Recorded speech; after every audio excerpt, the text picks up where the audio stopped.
How's it going, everybody? Here we are for another episode of the CornerBlue. I'm Andrés Rico. How's it going, Hugo? How was your week? It's been a good week, busy week. Very excited to see that some of the media in El Salvador is picking up on some of those players that I've been talking about for almost a year now, like Enrico Hernandez. So positive things happening and looking forward to what's coming up in the near future.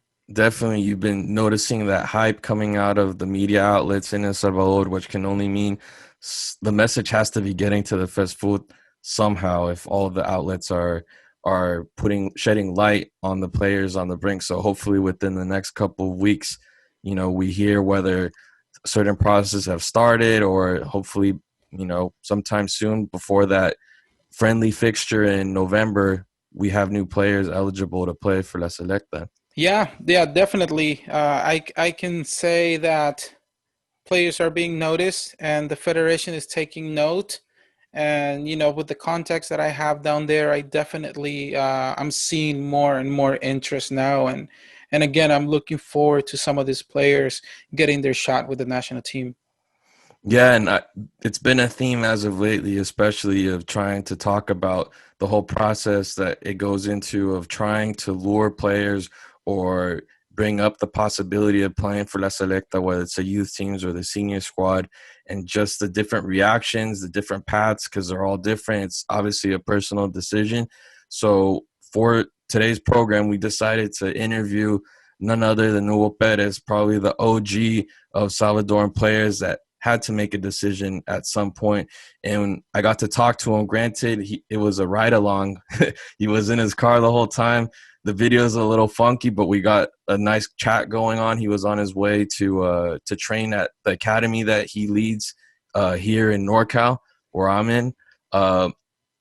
Great conversation. We got to touch into what happened. How was it that a player with his caliber, his talent, born in El Salvador, ends up playing for the U.S. and entering the Hall of Fame of soccer for the U.S.? Yeah, definitely. Hugo Perez brings that perspective from the other side, because we're always talking about, those players that reject playing for La Selecta, and Hugo's journey was slightly different. It was the opposite. He was exposed to the Salvadorian Federation back in the days, and nothing really moved there. And then he ended up playing for the U.S. and being a Hall of Fame player and one of the historic 1994 World Cup U.S. squad. Yeah, there's always been that almost like mystique around his decision of, wow, we end up seeing a Salvadoran player of such talent succeeding at a national team level, but with another country. So it's interesting to see that story. And he tells us all about it, how it started, where he made that decision. So without further ado, let's cut to the interview and we'll wrap this up afterwards. You hear me now? Yeah, I can hear you. Okay. Yeah, so again, anything you want to know, anything you want to speak about, no problem.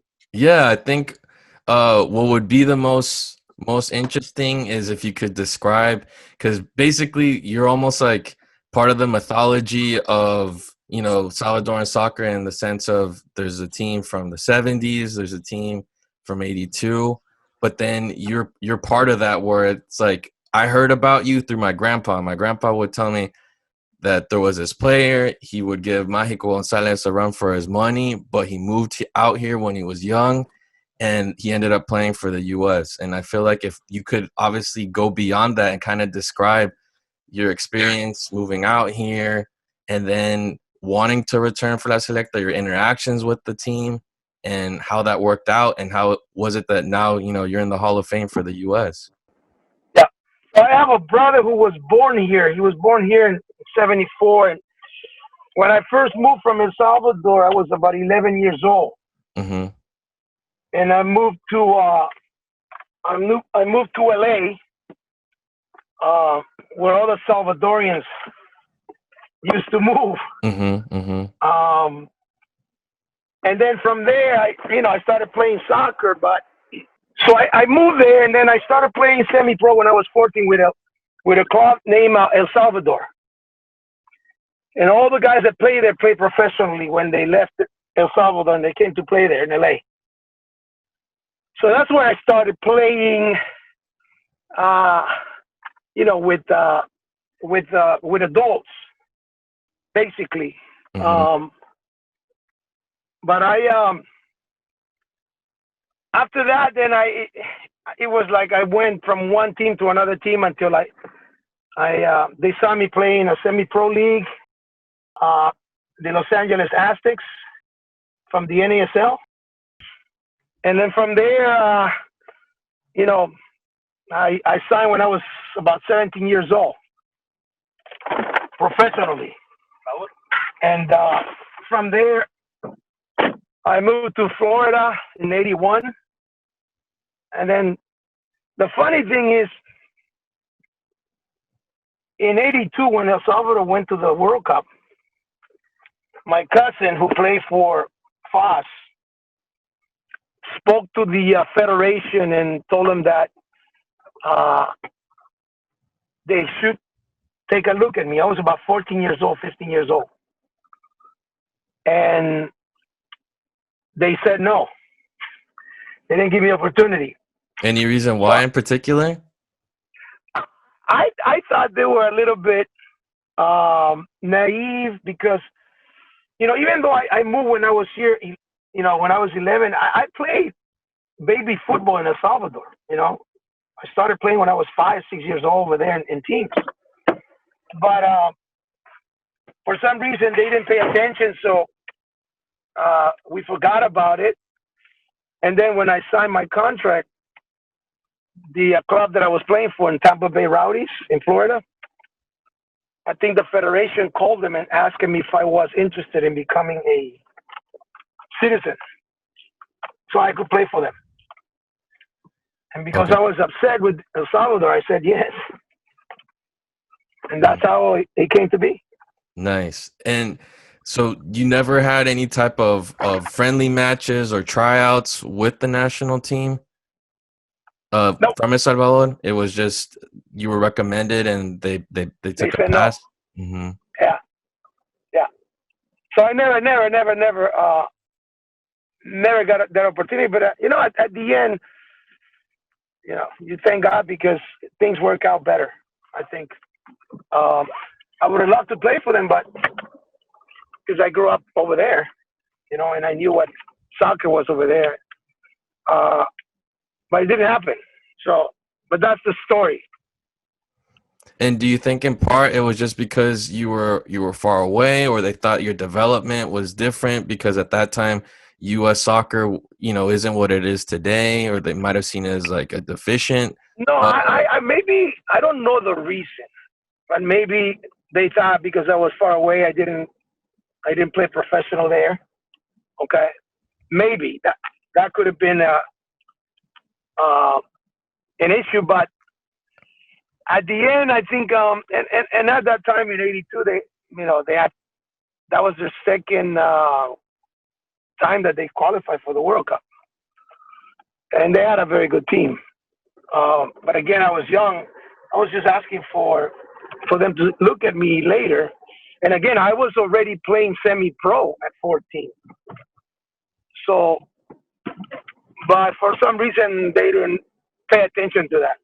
And how was the process then being a part of the U.S.? Did you get any type of heat or criticism from fans from El Salvador or Salvadoran fans in the U.S.? Like, how was that process? Was it a comfortable one, or how did that go through? For me, it was comfortable. I don't think it was any issue for me because I wanted to play. And then I wanted to play in the World Cup. But, it wasn't, to be honest with you, it wasn't a negative, hated thing against me because I think the people they understood that it wasn't my fault why I didn't play there. And then years after, when I was already with the national team, people would come to the stadium to watch our team play, the U.S. Salvadorians. Uh, I, so I never had any big negative issues. That's good to know. And how Yeah. can you talk to us a little bit about that process of being with the national team as the U.S. Federation started to take things serious, plan for the '94 World Cup?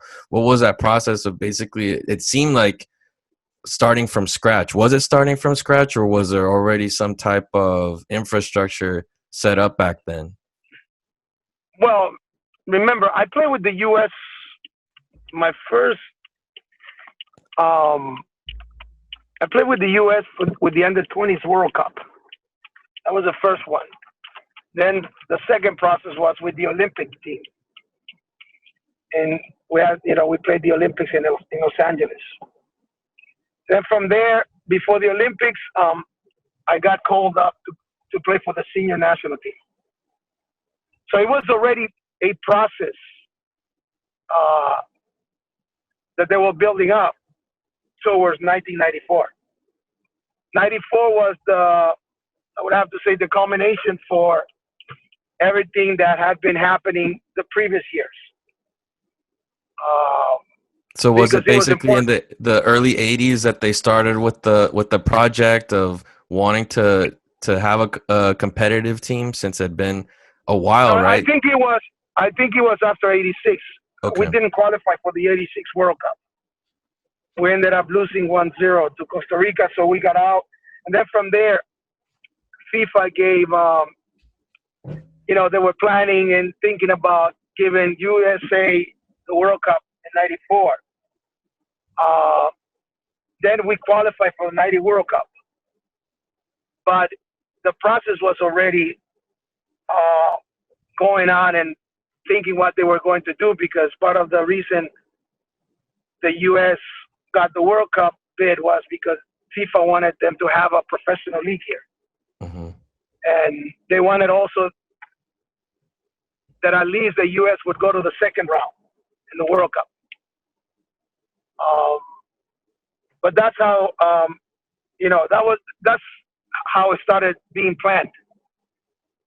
And so in 1990, you guys qualified, but unfortunately, you weren't able to play the final tournament, right? Nope, I had an issue with with the coach at that time and the federation. Uh, so I was left out of the World Cup. And how was the process of getting back onto the team for '94? And obviously the different steps that the federation took were basically they had the national team together a lot, almost like a pro team playing other pro teams or national teams. What was that like for you? Well, I got back to the national team because the coach that they hire, Bora Milutinovic, he knew me when I was about 14 years old. He wanted to take me to Mexico to play for Pumas. And at that time, I didn't want to leave. I was living in LA. So he knew me before, and then obviously he had known that I was playing with the national team since the youth national team in '83 was the World Cup that I went to. So he was the first one to contact me, and he wanted me to come back to the national team. Nice. And so it was more than a year basically, right, where you guys were on contract with the US national team rather than playing club to try and keep you guys together, or how did that work? What they did was they everybody had to move to Mission Viejo in Southern California, and they established a camp there. They built a facility for the national team. Yeah, yeah. So what I was saying, the players moved there with the families in Mission Viejo, Hmm. and we ended up there training and traveling all over the world for the next 3 years before the World Cup. And you think that definitely had a positive impact because it's not necessarily an orthodox way of bringing the national team together, but do you think that paid off that time together? No, it did. It did. Plus, the U.S. didn't have another choice. Basically, there was no league. Um, there was a couple of players playing in Europe at that time. I had come back from Europe just to play with the national team, and then I left a year after. I went to Saudi Arabia before a year and a half before the World Cup. But most of the guys that stayed there went through for 3 years there. So it was the only thing that could be done if you were not playing outside the country. Definitely. And I know, and I remember, and I have friends too that they knew that you were Salvadoran. Even in El Salvador, they knew you were Salvadoran, and there was that sense of being a fan or rooting for you. Like I have friends that have your card still from the World Cup, like your tops player card and stuff. Did you get a lot of support from the Salvadoran community leading up and after, since Yeah, it was a historic feat? we did. And as not only for me, but I'm talking about, that 94 team had a lot of foreigners, players who had come here and became citizens. Mm-hmm. So it was basically a team that represented different nations, even though we were playing for the U.S. And when we played every time we played in LA or Washington or even here in San Francisco, we would see a lot of Salvadorian people there. And part of the reason was, I think, because they felt, El Salvador hadn't qualified and they were not doing well. And me being from El Salvador, I guess they felt at least we can cheer for U.S. since we have a Salvadorian playing there, Yeah. So it was a positive thing for the U.S. Yeah, definitely. No, and I think that obviously was a precursor to the MLS starting off and hiring, Cienfuegos, Yacerse, Cerritos, among others that have followed.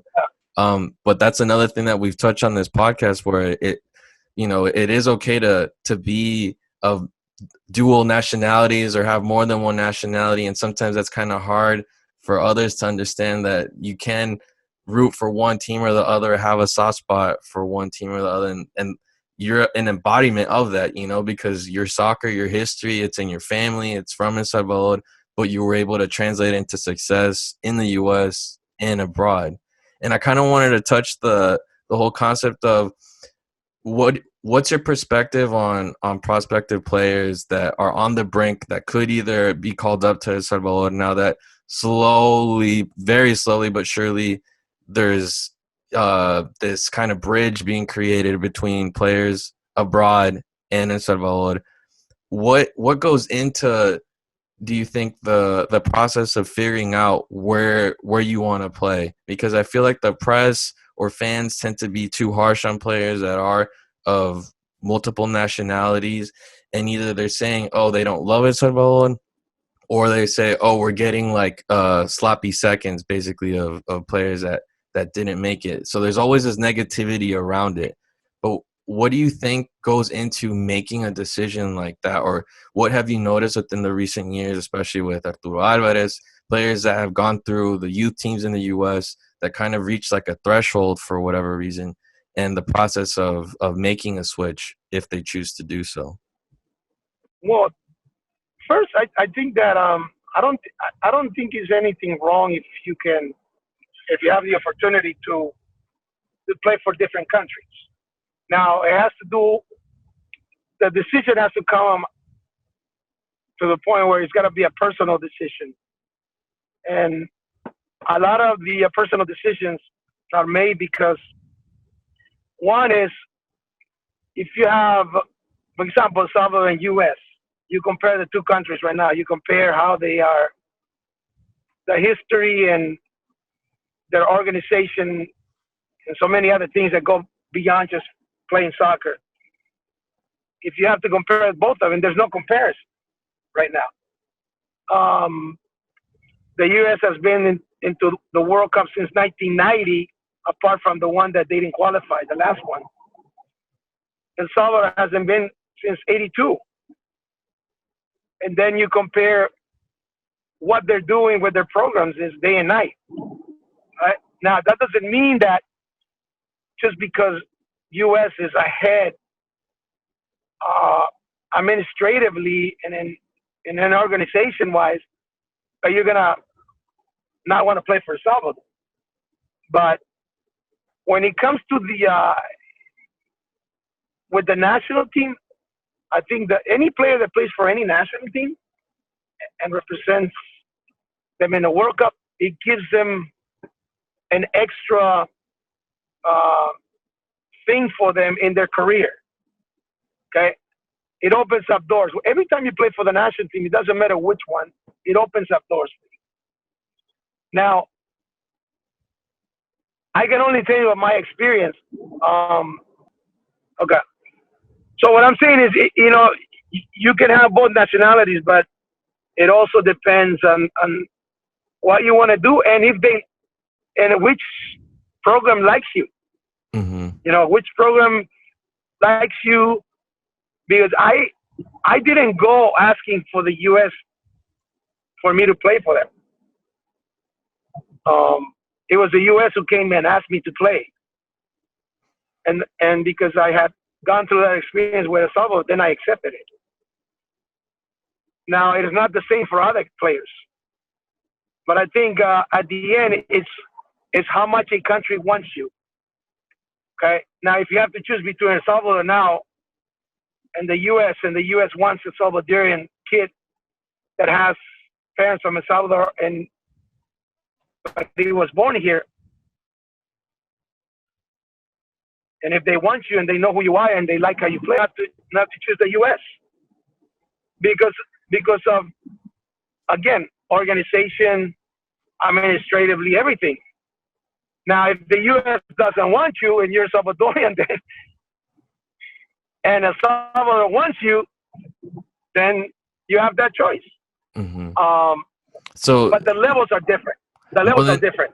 Yeah, that's obviously an important factor. But I think in a sense what you're saying is if you, depending on where you're feeling the interest, right, that obviously has an impact on, if people are reaching out to you, that definitely has an impact. But also one thing that SLO does not have going for it is the fact that it is light years behind in terms of infrastructure or the project that they can propose to different players. Yeah, that's the difficult thing. Right now, El Salvador cannot compete with the U.S. I'm not talking on the football side only. Yeah, administratively, yeah. Yeah, they can't. So if the U.S. wants a kid who was born here but has a passport that can play for El Salvador, they're going to get that kid. He's going to go to the U.S. Now, if he's not as good as the U.S. thinks he is, but he's a good professional player, but they don't think he can play for the U.S., then they're not going to call him either. I think the most difficult thing for anybody who's not born here, or let's say he was born here but has to choose between the two countries, is at the end it comes down to how talented that player is. And because it's not easy to play for another country that, unless you were born here, but in my case, I wasn't. So it becomes more difficult. And what have you noticed working with the Mexican Federation in terms of how they handle the dual nationality? Because one thing I noticed, because I spent some time in San Diego working on a project around the Xolos, and that was the time that Giovanni Corona was there, that Paul Arriola was there, Greg Garza, and there wasn't much, division, I guess, because of the area. How people are crossing the whole metropolitan area of San Diego, Tijuana. It almost seems like one. It wasn't this big deal where there was this label of them as the gringos on the team. How is it that Mexico's federation handles the dual nationality, or why is it that there isn't as much, controversy or a polemic when players have to make that choice? Well, because again, Mexico is in a different level. And I would have to say at this moment, Mexico is ahead of U.S. Um, but also Mexico handles it in a different way. I mean, for them, the player that has dual citizenship, the things that they really care about, if they really want that player, is how much does that player want to play for them? Because if they feel they're sometimes just trying to get the two countries and see who gives them better things, I don't, for what I've spoken to the Mexican people who are in charge of the program, they really don't pursue that. And, that's what the player is looking for. They want to make sure that they really do want to play for Mexico. Then after that, they go to the process of speaking with the family, visiting the family. And then obviously they don't promise him anything. The only thing they promise is that they're going to call him to a national team camp. And at the end, when you play soccer, is what you do on the field that gives you the leverage to ask for things or to stay within a program. Definitely. But they are very organized. And also not only very organized, but I mean, it's how can I say? I've been working with them for about 8 months now, Mm-hmm. and I know how they run the national team program. It's got to be one of the best organizations right now in the world. Everything, what they do for the players, how they treat the players, the preparation that they're going through with the players. I have to say, because I work with U.S. also, right now Mexico is way ahead, way ahead. And what's your role with the federation? So do you scout players in the state or just regionally in NorCal, or how does your role work? Well, basically, I scout players in California, Northern California, Southern California, and then if I go north, could be Oregon or Washington, but not as much.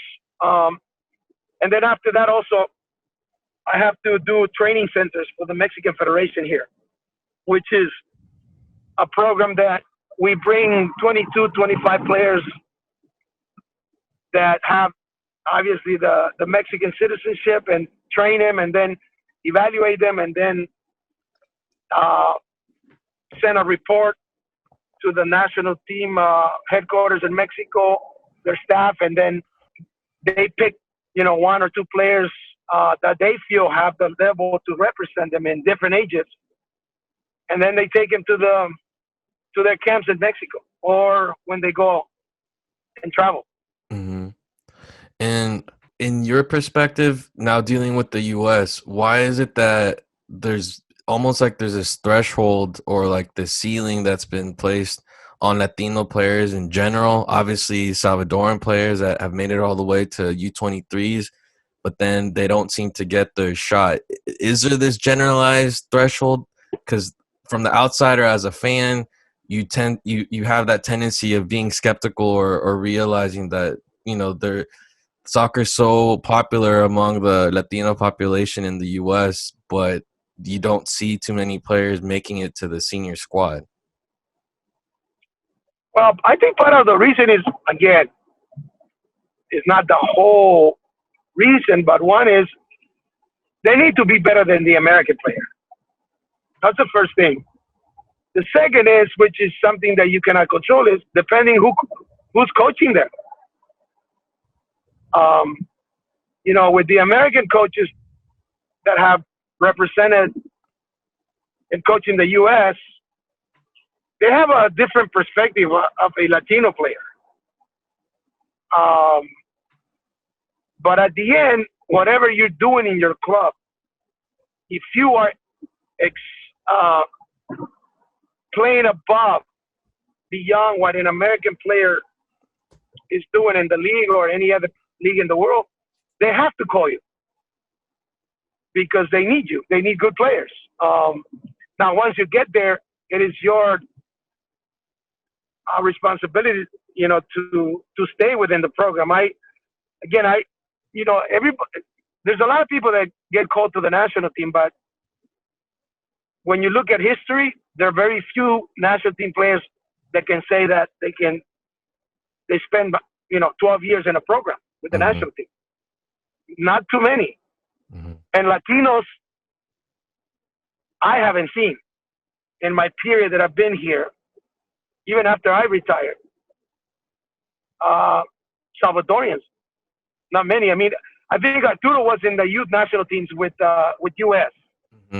Yeah, so was Stephen Purdy as well. But they never, for some reason, they never continued in the program, whether they didn't like. But again, I think at the end, it's what you do and the level how consistent you are with your club, which dictates if you're going to be in the national team for a long time. And in terms of your own career goals, so you're coaching club soccer in NorCal, you're working with the Mexican Federation. What do you have any goals for the future? Do you see yourself either working with the Federation in El Salvador in the future or coaching there? Because I know El Zarco is at FAS now, and I know you teamed up with him for a little bit with the national team. Was there any possibility of you going to work for FAS? And I also know your family's connection with the club as well. Yeah, there have been opportunities, but I don't think I want to do that right now. The national team, we were very close in becoming the full national team coaches in 2015. With El Zarco, right? Yeah, but unfortunately, because of the issues with the federation that continue to be at this point the same thing, we declined to continue. And I always say this, look, the national team with El Salvador, the problem they have there is that the people who are running the whole program, I don't think they have a vision. And if they do have a vision, it's only the vision of qualifying for a World Cup. But they don't have the vision of how to qualify for a World Cup. They don't have anything planning before that. And they just want to do it, in the process of, for them, their understanding is, we can qualify for the World Cup. We'll train for 3 months and then we probably can do it. It doesn't work like that. So they're, until they change the whole structure, it'll be hard for them to qualify. And then the second part is the league is not a professional league. For me, it isn't, because there's a lot of clubs that they don't pay their players. Yeah. And when you have very few Salvadorians playing outside the country that are in important clubs, it's very hard for them to do that. I was one of the reasons we wanted to take over with the federation, El Zarco and myself, was because we wanted to put a new structure, not only for the national teams but the youth national teams, to develop players. And in El Salvador, it's easy to do that because the country is small. Yeah. But the federation never has paid attention to that. And until they do that, I don't think they'll qualify for a World Cup. It needs a lot of work. Right now, El Salvador shouldn't be thinking about qualifying for Qatar. They should be thinking about qualifying for the U.S. World Cup. Yeah. In 26. But it's so bad. Look, it's so bad that sometimes embarrassed to say these things. I think when we started the conversation, you talked to me about there's a lot of kids that are being born here that could represent the country. But the funny thing is, it's hard for me, especially for me, to take the phone, pick up the phone, and call the Federation in El Salvador and ask them if they would, give an opportunity for a player. They would say yes, but the first thing they tell you is we don't have any money, and they have to pay for their own trip. Yeah, exactly. That doesn't work. Yeah, you're not going to entice too many people that way. No. And me being there, I wouldn't send my kid there. It's so disorganized, so unprofessional, that, they don't want to play. They don't want to go. And until they change that and they realize they need that change, it's not going to happen. It's funny you're doing this, okay? But I have a friend in Atlanta who's from El Salvador. Mm-hmm. And he wanted to start something in the U.S. where all the U.S. would be a program where we can get all the U.S. Salvadorian people, okay, interested in making a change for El Salvador soccer, especially in the federation. Because you have more than 2 million people here, Salvadorian. If you think about it, if everybody would donate $1, they would have an excellent program for the national team. Yeah. They would build, a facility in El Salvador. They would hire good coaching, and also sponsorships would come in. Because when I was there, when we were qualifying for the World Cup, when we played those 2 games, after the second game, somebody came from a person who worked in El Salvador with big sponsorships, and they told us, look, if you guys take the national team, I will get you sponsorships, right? But we won't do it with these people. That's what they said. So this is still open, okay? It's just a matter of having the right people in the federation.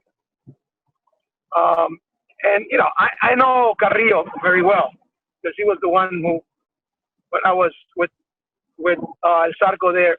Yeah, he was a vice president, right? Now he's the president. Now he's president, yeah. And again, I don't have anything against him, but I don't think he sees things very clear, because if he would have, it would have been, now that he's the president, now that he has the power, he would have changed everything. Mm-hmm. But also, there's people in El Salvador that don't want to work with these people, yeah, including him, So until they make that big change, I don't think anything good is going to happen. Mm-hmm. Yeah, and it's that tendency that's always been there. Is it seems like the people at the top are the ones that mismanaging, and that goes on and on and on throughout the years. And it is unfortunate to see how that always has a negative impact in terms of the results and also the projects for the future. I tell you something. About a year and a half ago, almost 2 years,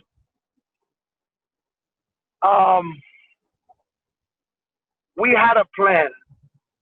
There were some people here who was going to get involved in helping the federation. And the plan was to get sponsorships here to sponsor the national team. Makes sense, since a lot of the home games are here. Yeah. But the problem comes down always to power.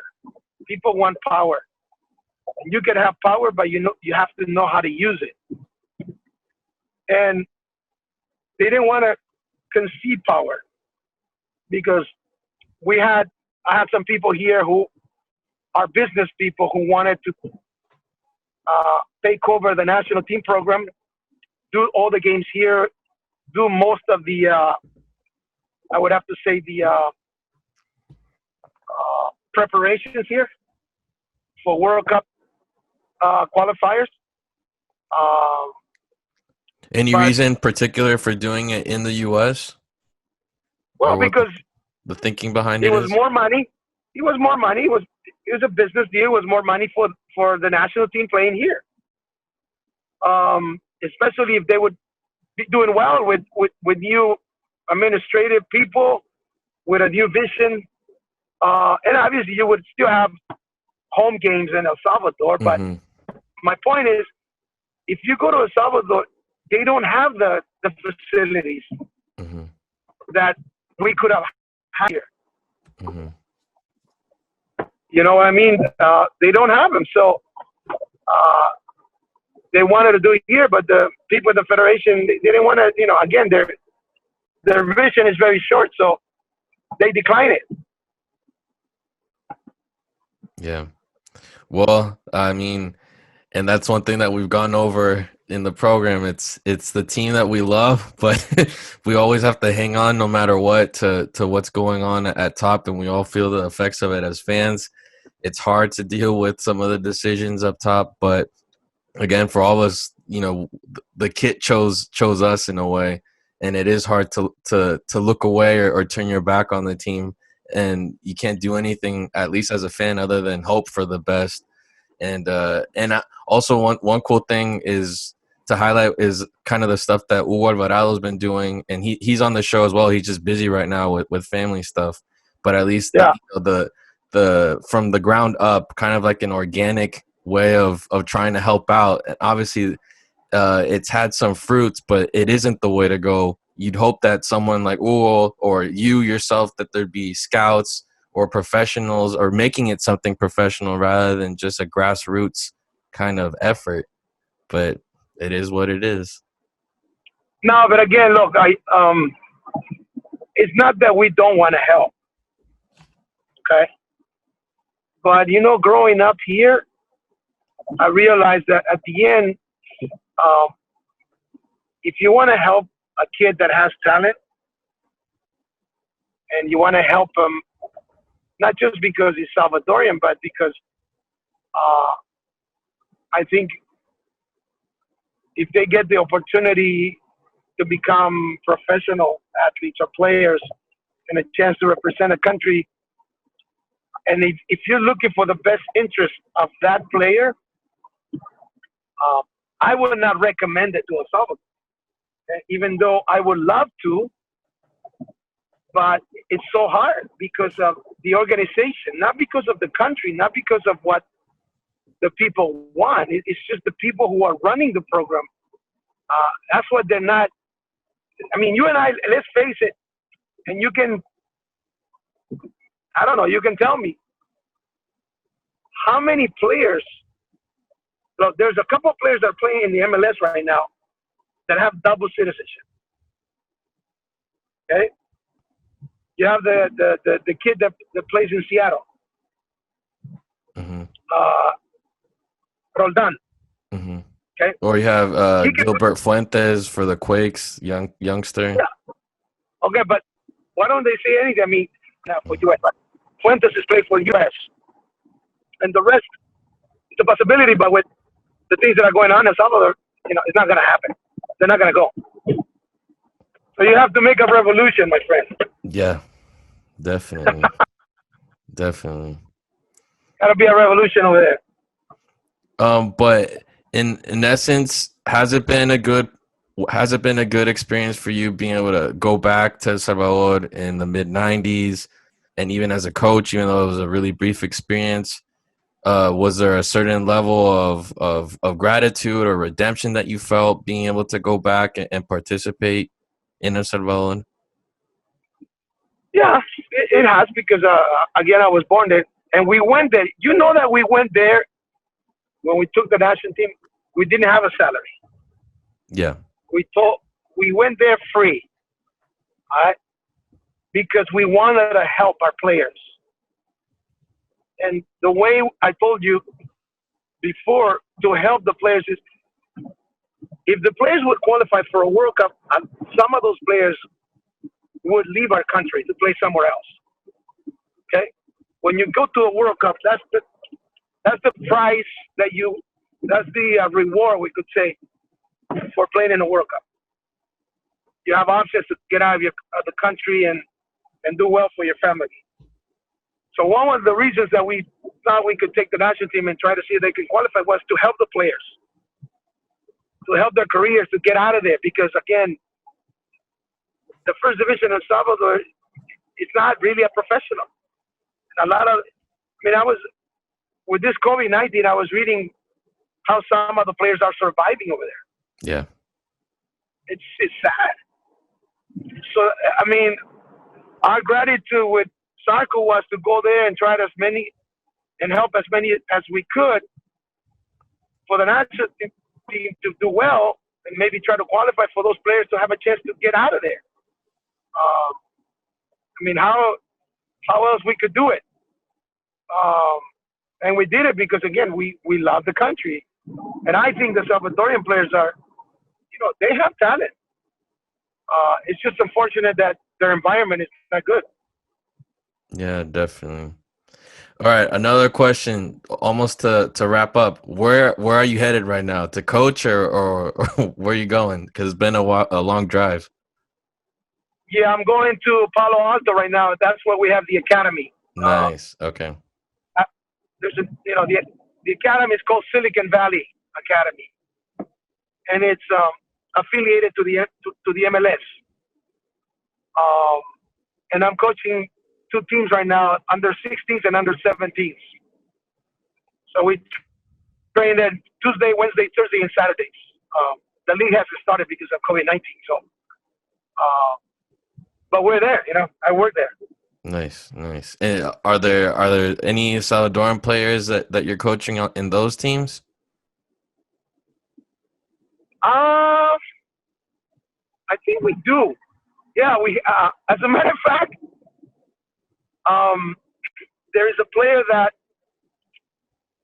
he's under 17. We went to the showcase in Florida last year, and Goches from El Salvador was there in Florida, and he saw the player, and he liked him. Mm-hmm. And he says, he wanted him to go over there, but again, they didn't want to pay for his flight. And This is the grandson. Okay, this kid is the grandson from. I'm sure. You're young, but I'm sure if you look at it, his grandfather played for the national team in the World Cup in 1970. Okay. What's the player? Mariona. Okay. Yeah. Okay. Yeah, center back. Nice. And this kid is a good player. He could play for their youth national team under 17 right now. And his dad again, play for the national team in the World Cup. Yeah. But the answer was from Goches, no, he has to pay his own flight. And his dad said, forget it. Yeah, that's been but we have a lot of Latino players also. Mm-hmm. Nice. Well, good luck with the coaching then. Latino players, so. Yeah, thank you. Yeah, no, and I definitely want to thank you for chatting with us. You're our second guest ever, and maybe along the line, if and when El Salvador makes it to the octagonal, maybe we could chat prior to a U.S. El Salvador match or afterwards. See what your input is on that, because I think the fans would definitely get a kick out of hearing that. Yeah, no problem. Anytime. All right, sounds good. Well, take it easy. Have a good training, and we'll be in touch then. All right, take care. Okay, have a good one. We'll see you. Bye. Well, there you have it. That's the interview, the ride-along with Hugo Pérez. We learned some interesting facts about his history. It was pretty cool to hear, how he didn't have a direct contact with the Salvadoran Federation when he was a 19-year-old kid, hoping to get called up to that majestic, historical 82 team. And since he didn't hear anything from El Salvador, that's how he ended up in the U.S., Imagine if he would have had a selecta talent back then, Imagine. Yeah, it definitely was a rich interview with Hugo Pérez, one of the historic players, as I mentioned earlier, one of those cases that is the complete opposite of what we're currently experiencing. He was here during a time where there was no professional league in the United States. A lot of players back then were, playing indoor. Like in the case of Hugo Pérez, Fernando Clavijo, I think, was also someone who played indoor and was Uruguayan born, but ended up playing for the U.S. in that 1994 World Cup along with Hugo Pérez. Scouting had to be pretty much done in Yeah, person. yeah, definitely. Fernando Clavijo, rest in peace. He used to talk to me all the time about the quality of player that Hugo was. And yeah, I think that Hugo brings a lot of interesting perspectives. You're hearing from someone who has been exposed to the United States youth level process vision, and now he's also experiencing that with the United States national team. So he definitely brings a perspective of countries that tend to have a very well structured system to scout players and make them part of the national team, something that we all know that we lack of in El Salvador. So I thought that was very interesting when he mentioned, that there's a vision, right? Like you can have a vision. So I don't know. There's many examples. I want to run. I want to be able to run 10 miles nonstop. That's my I vision. can't But do that. yeah, but so what are the steps you're gonna take in between to be able to get to that point where you can run 10 miles? First maybe your first, if you haven't run for a while, maybe your first step is to run for 10 minutes, and see how far you get, and then increase it as you go, and eventually you're gonna end. You're gonna make it to that goal. And like he mentioned, the goal is to make it to Qatar, and that's it. But what's your plan? Do you have a plan to be able to have um, a real possibility of making it to a World Cup? So he mentioned, yeah, like the vision is we want to go to the World Cup. Now that's great, but what are you willing to do to make that happen? And he mentioned that about the Yeah, and that's where the Fesfut kind of, right. is So lacking, definitely. exactly. So that's something that coming from, again, like someone like Hugo, who has worked and been exposed to a real process and real project. um And so with two different countries now. with two different Hmm. countries, two powerhouses in The powerhouse, yeah. CONCACAF, Hmm. um two national teams which I think that when it comes to making a decision for players who have dual nationality, it can be really hard for like a Mexican American to make a decision, because they know that they probably have equal opportunities to making it to a World Cup, when both national teams are interested in calling you. Very different to El Salvador. I mean, we have to be honest, is that if you're competing against convincing a player who's currently part of the US system, is going to be a long shot to try to convince a player to make that switch. So I thought that was an interesting perspective, that there's a lack of vision, Yeah, I and there think has been for a very long time.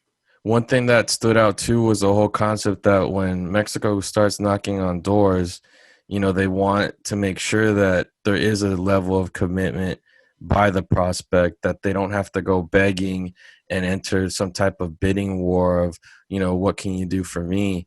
Um, I think, yeah, like you were saying, that is different with the Salvador in the sense that El Salvador doesn't have too much to offer, and they can knock on your door, but historically what it seemed, what I perceive is they start knocking in a very passive way, hoping that the player will take the initiative.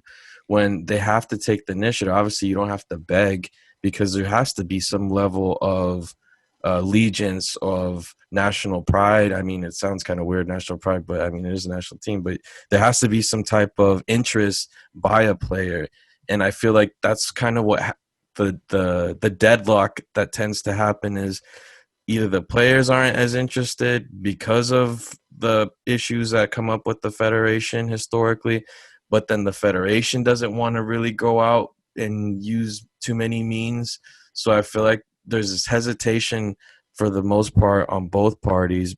And hopefully that's something that'll change, moving forward, because that's the only way things will move forward.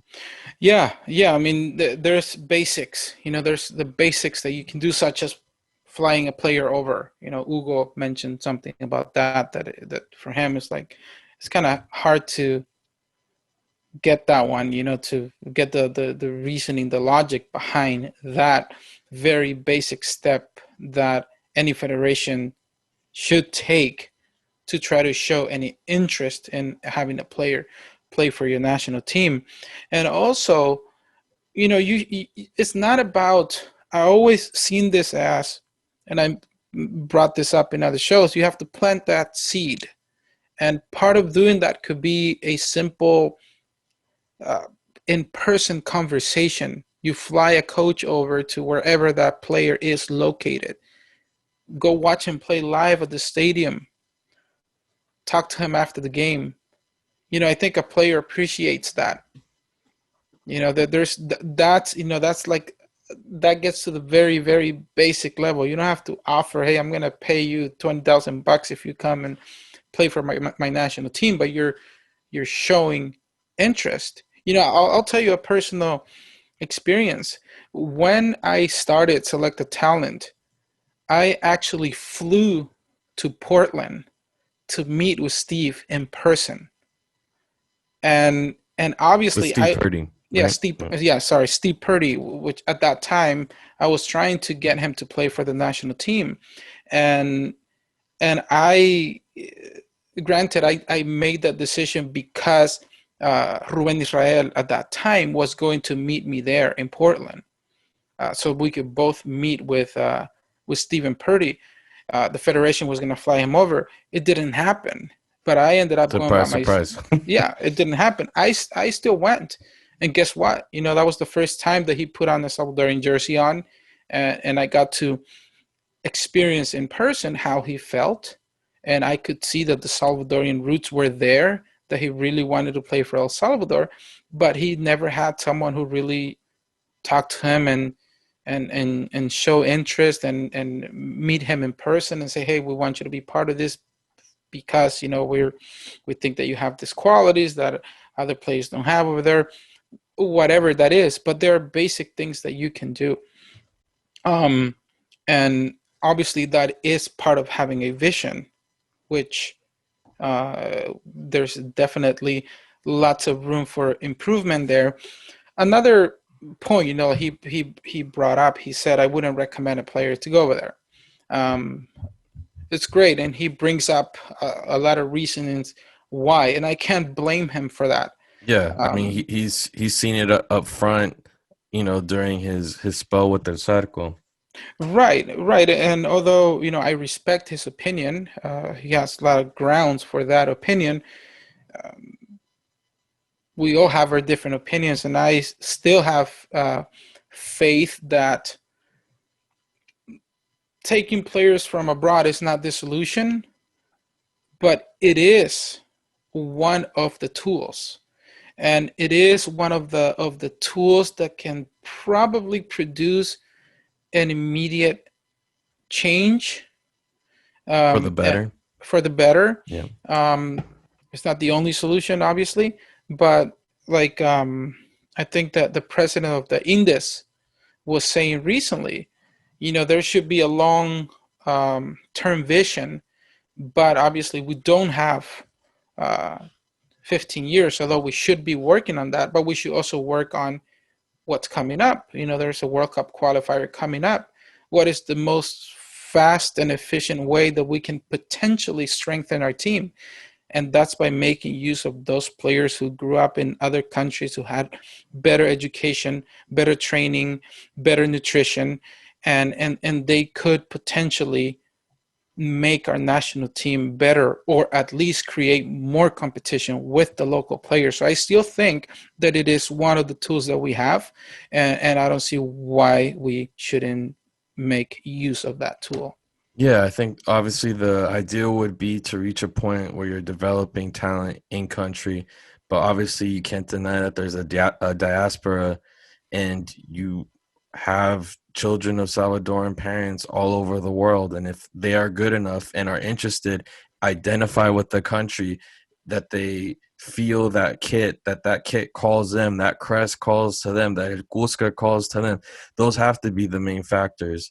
And hopefully it reaches that point where not only are they opening a door to the local talent, but also that, hey, that door is open, that if you have that level of skill, if you are at that level of a performing player and you identify with that kit, that the door is open to you. And I think little steps are being taken, at least in terms of with the foreign players, but a lot is left to be desired. And hopefully that's something that starts changing, especially with more and more news about the changes going on in FIFA, which I think we'll be able to dive into definitely in the next episode because we're short on time.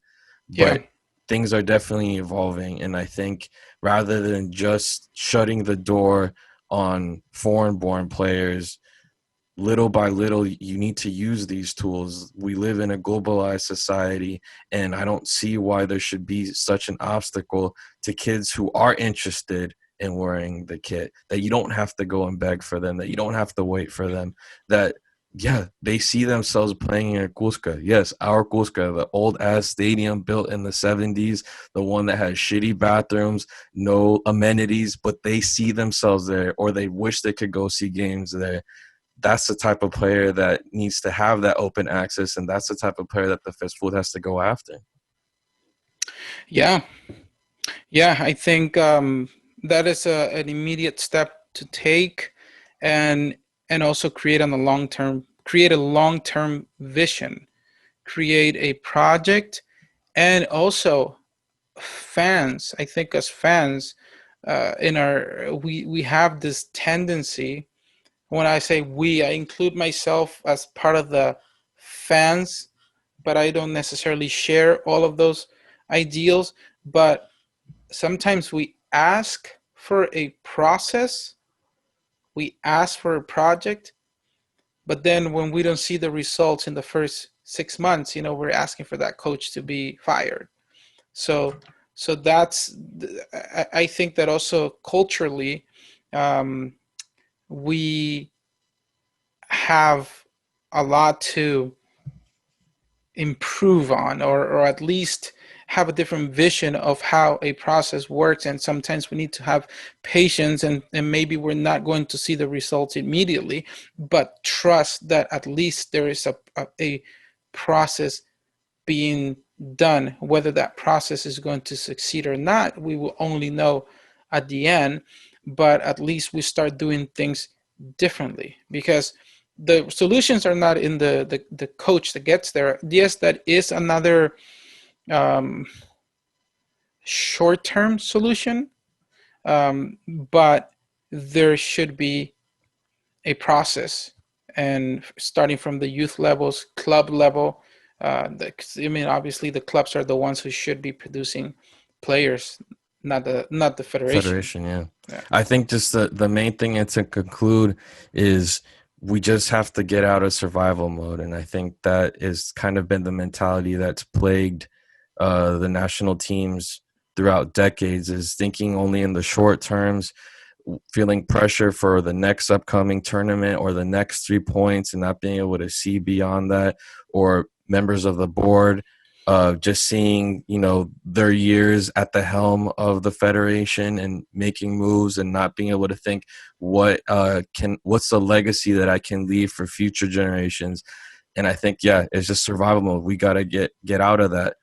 And speaking of survival, we made it through our 5th episode. Thanks for joining us for it. You can follow us on Twitter, listen to us on Spotify, watch us on YouTube, catch us on Facebook, share your comments. We totally appreciate hearing from you guys.